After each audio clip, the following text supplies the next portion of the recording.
नमस्कार, आप सभी का स्वागत है ललित अपराध लाइव न्यूज चैनल में। मैं राधा देवी ले चलती कुछ खास खबरों की ओर। उत्तर प्रदेश जिला झांसी के कस्बा मोट में 5 दिवसीय कार्यक्रम अखिल विश्व गायत्री परिवार शांति कुंज हरिद्वार द्वारा आज कलश यात्रा टीकाराम यादव स्मृति महाविद्यालय से शुरू हुई। कलश यात्रा टीकाराम यादव स्मृति महाविद्यालय से शुरू होकर कोतवाली से होकर बाजार, बस स्टैंड, शाहपुर स्टैंड से होकर वैष्णवी गार्डन पहुंची। वहां संगीतमय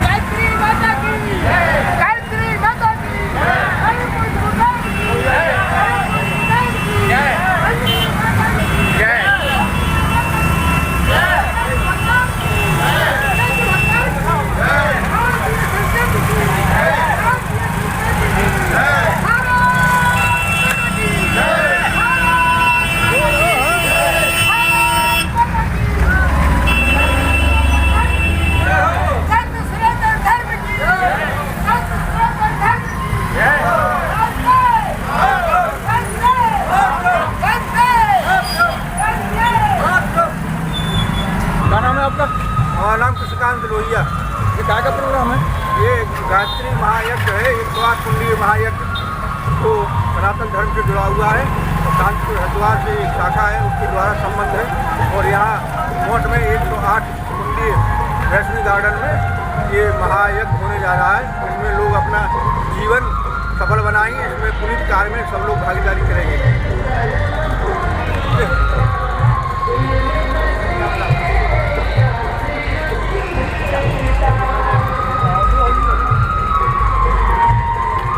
कार्यक्रम हुआ। जवाहरलाल राजपूत गरौठा विधायक ने कहा कि जीवन को सुखी बनाना है तो लक्ष्य बना चाहिए, मांस मदिरा से दूर रहना चाहिए।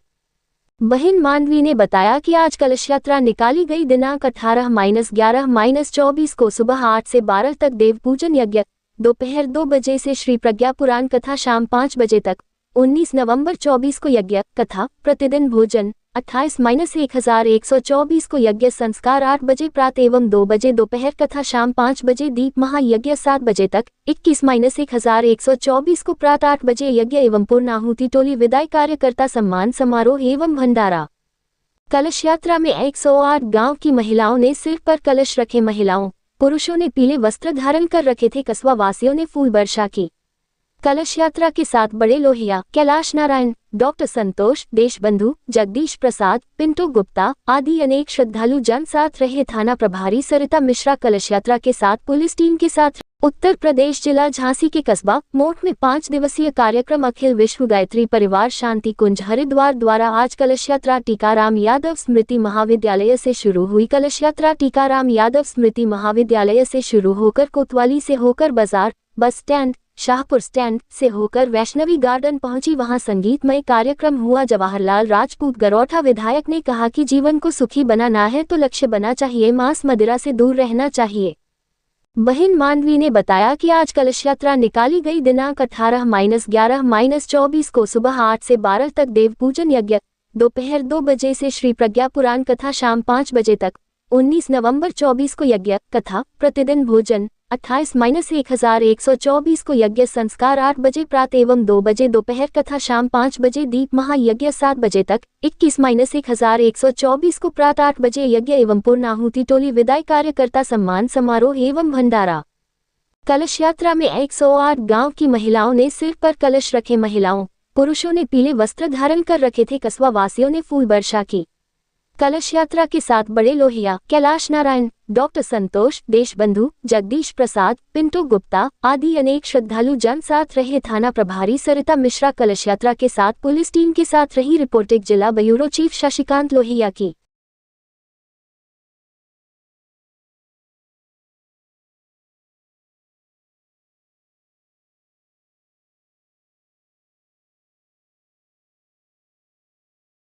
अपने जीवन को जाने कितने लोगों का जीवन सार्थक किया, ऐसे जो संचालन कर रहे आदरणीय देशबंधु जी और उनकी पूरी टीम। वास्तव में गायत्री परिवार का जो लक्षण है, और हमको लगता है कि हम शायद कक्षा 6 में पढ़ते थे तो गायत्री का भी हमें लगता आपने वो दिया। तो वास्तव में शुरुआत से गायत्री पाठ का, और आदरणीय जगदम्बिका प्रसाद मास उस समय कहते थे कि गायत्री पाठ का निरंतर करना है तो हमें तो लगता है क्योंकि अपन तो लंबे समय से आचार्य श्री राम शर्मा जी की जो अखंड ज्योति या युग निर्माण है, तो वास्तव में उसमें ऐसे वचन आज भी हम मंगाते हैं और पढ़ते हैं, तो कहीं ना कहीं ऐसी बातें जीवन में, वो कई ऐसी दुर्लभ चीजें हैं जिनको वास्तव में ग्रहण करने की आवश्यकता है। न केवल आप अपने परिवार को, समाज को अगर सही दिशा में ले जाना है, तो वास्तव में हमें लगता है अखंड ज्योति, और अखंड ज्योति के भी अंदर या युग निर्माण के अंदर भी जो बातें उल्लेखित होती हैं, तो न केवल अपने जीवन को हम समझते जहां आप रहते हैं उन सबको सुधारने का आप काम करेंगे, तो ऐसी प्रेरणा देने वाले हम तो समझते हमारा ये सौभाग्य है। हम तो चूंकि मंच पर नहीं आना चाह रहे थे, हम तो चूंकि केवल एक ये सोचा था कि हमें भी पद संचालन करना है, लेकिन मंच पे हमें नहीं आना। और वास्तव में ये बहुत पवित्र जगह है जहाँ वास्तव में गायत्री का हम सबका सौभाग्य है कि हमारे सामने 108 कुंडली मठ में हो रहा है। तो जहाँ भी जिस तरह की, हम तो शुरुआत में भी कहा था आयोजन मंडल से कि जहाँ भी हमारी आवश्यकता हो, निश्चित रूप से अधिकारियों ने भी कहा था, बोले बड़ा हमारा भी सौभाग्य है, चाहे बिजली का हो, पानी का हो, सड़क का हो, कहीं भी काम हमें बताइए। तो वास्तव में जो भी श्रद्धालुगण, जो भी क्षेत्र से गायत्री परिवार से जुड़े हुए हमारे, चाहे उरई के हो, झांसी को, या और भी दूर दराज से आने वाले सभी बंधुओं का बहुत बहुत हार्दिक अभिनंदन करता हूँ। और वास्तव में आपकी जो एक एक शब्द, हम तो चूंकि ये जो लिखा है, इनके जो श्लोक होते हैं जो छोटे अक्षरों में लिखे रहते हैं, तो कहीं ना कहीं प्रेरणादायक। एक जगह लिखा था कि सरल काम तो सभी कर लेते, कठिन काम करके दिखाओ। तो बात बिल्कुल यथार्थ है। सड़कों पर चलना आसान होता है, कटीले खराब रास्ते, ऊबड़ खाबड़ जंगली, मैंने कहने का आशा ही है कि वास्तव में आपने अपने जीवन में कुछ अगर काम करना है, तो हमारी चाहे माताएं हो, बहनें हो, भाई हो, अंततः तो आज हम समझते हैं केवल और केवल गायत्री परिवार के लोग ही सही बचे हैं। अन्यथा तो हम लोग देख रहे हैं नौजवानों के अंदर इस तरह की नशा की प्रवृत्ति बढ़ रही है, और इससे अगर कोई रोक सकता है तो हम समझते हैं जो आपके द्वारा युगल के रूप में जोड़ी का आह्वान किया जाए, इसीलिए किया जाता है कि दोनों लोग सीखें, पति पत्नी जो युगल है, भाई बहन, ये सबका दायित्व है कि समाज को दिशा देने के लिए। कोई भी दिशा नीचे बैठा वाला व्यक्ति कहीं का नहीं दे सकता है। आज हम समझते हैं हमारे बीच में देश बंधु जैसे तमाम ऐसे देश में ऐसे हमारे क्षेत्र में लोग हैं कि जो वास्तव में बाहर जाकर हम सबका एक दिशा निर्देशन कर रहे हैं और समाज आगे बढ़ रहा है। तो उनका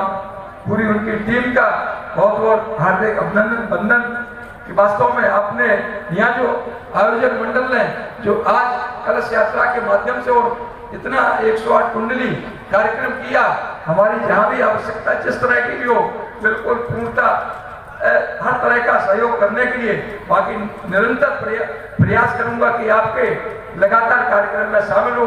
बाकी आए हुए सभी क्षेत्रवासियों का बहुत बहुत वंदन अभिनंदन। और वास्तव में गायत्री परिवार एक ऐसा है कि जो अपने जीवन को हम सफल कर सकते हैं। इनकी एक एक शब्द बहुत महत्वपूर्ण होता है, इसलिए हम तो समझते हैं कि जितने दिन हम लोग यहाँ रहें बिल्कुल मन से कंठास्थ से याद करना चाहिए। इन गायत्री परिवार ही हम लोगों का जीवन को सफल बना सकता है। अंततः तो हमने देखा, इनके कहते हैं कि आपने एक प्लॉट लिया, दूसरा प्लॉट ले लिया, तीसरा मकान बना दिया, ये नहीं है काम।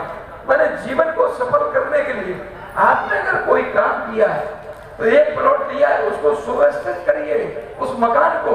ये नहीं आपने एक या ले लिया, 2 या ले लिए, 3 या ले लिए, संपत्ति इकट्ठी करने कोई मतलब नहीं। जिन्होंने अवैध रूप से संपत्ति कमाई वो नहीं इनका कहना है। इनका कहना वास्तव में संस्कार रूप से हमने कमाई करके संपत्ति जो अर्जित की है वही सार्थक है। इसलिए हमारा तो इस मौके पर कि वास्तव में गायत्री परिवार के माध्यम से हमें जो भी सुनने को कहने को मिले वो हमें अनुसरण करना चाहिए। और जीवन को अगर सफल करना है तो वास्तव में एक एक शब्द इनका बहुत महत्वपूर्ण है, प्रेरणादायक है। बाकी तो आचार्य जी वगैरह का क्या कहें, आज भी उनकी जो लेखनी निकलती है युग निर्माण और अखंड ज्योति, हमें नहीं लगता कोई भुला पाएगा। निरंतर ये देश को समाज को आगे बढ़ाएगा। इसके साथ गायत्री परिवार का बहुत बहुत अभिनंदन। कुंडली प्रणव महामहिमे मां प्रणव महामहिमे कुंडली सहस्र सुमना शोभा गुण घर में जयति जय आयति माता स्वाहा सुधा सजीव माणी राधा रुद्राणी मां राधा रुद्राणी जय सत्यरूपा वाणी विद्या कमला कल्याणी जयति जय आयति माता जननी हम हैं दीनहीन दुख तार दगे घेरे दुखदार दगे घेरे यद्यपि कुटिल कपटी कपूत्र तौ बालक है तेरे जयति जय गायत्री माता स्नेह सनी करुणामयी माता चरण शरण दीजे मां चरण शरण दीजे तिलक रहे हम शिशु सुत तेरे दया दृष्ट कीजे जयति जय गायत्री माता काम क्रोध मद लोभ दम्भ दुर्भाव द्वेष हरिये मधुर भाव द्वेष हरिये।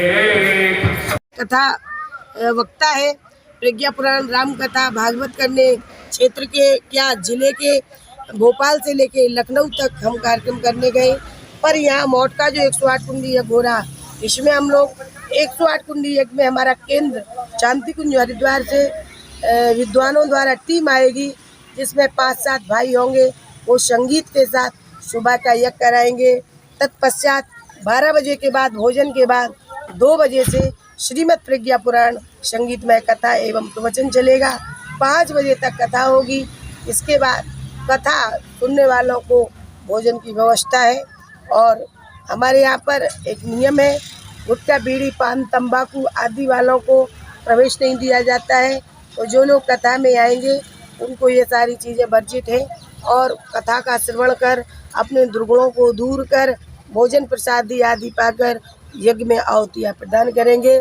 ऐसे विद्वान युवा भाई जो टीम हमारी हरिद्वार से आ रही है वो बहुत ही शानदार है।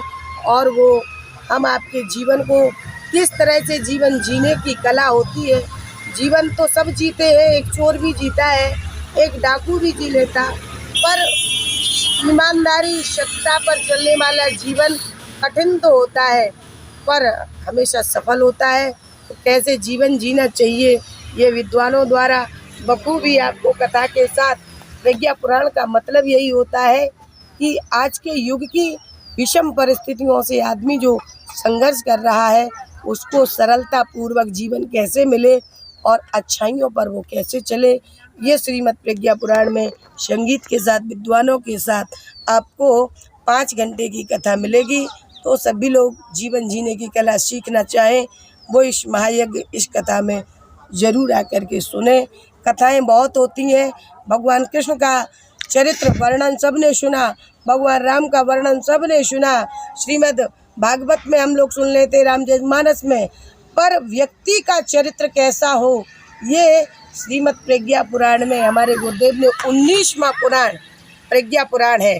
18 पुराणों की कथाएं पढ़ी हैं, लोगों ने सुनी है, लेकिन जो विद्वान 18 पुराण पढ़ चुके वो 19वें पुराण की कथा के लिए अवश्य आएँ। और आने वाला अवतार क्या चाहता है और आने वाले अवतार की इस कलयुग में क्या विशेषता है वो इस श्रीमद् प्रज्ञा पुराण से आकर के सुने। और लोग फालतू की अफवाह, कलयुग, हमारे पूज्य गुरुदेव ने कहा सतयुग का आगमन हो गया है, केवल लोगों को देखने की ज़रूरत है। सतयुग आ रहा और हम लोग सतयुग की तैयारियों में लगे हैं, सतयुग का स्वागत कर रहे हैं। जो जाग जाएंगे उनको पता चलेगा और सोने वाले को क्या पता कि भविष्य क्या होगा।